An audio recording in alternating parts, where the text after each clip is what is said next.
allerførst få jeres mesterskabstrøje af PSN. Den må I selvfølgelig gerne tage på.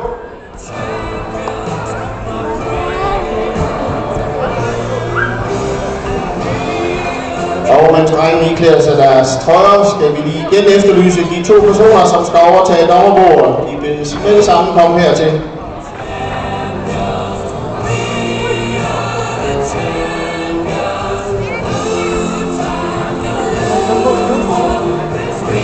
Ja, som I kan se, har drengene deres sejrstrøjer flot dekoreret med Nordea og Aarhusmester 2009. Men de skal også have guldmedaljer, og guldmedaljerne overrækkes til Frederik Falkenberg som den første.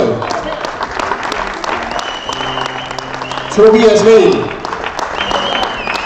prototypen på en målmand. Marius Rehhoff, Nikolaj Sækker, Jonathan Øksner, Johan Øksner, Karl Emil Ullin og Mathias Bortsen. Holdkortet er udfyldt af Morten Kortsen, men jeg ved, at I har været rigtig mange omkring det, så tillykke til alle dem, der også har stået udenfor. Ja, der er mange mere, men det er velfortjent. Så mangler kun én ting. Vi skal have anføreren frem.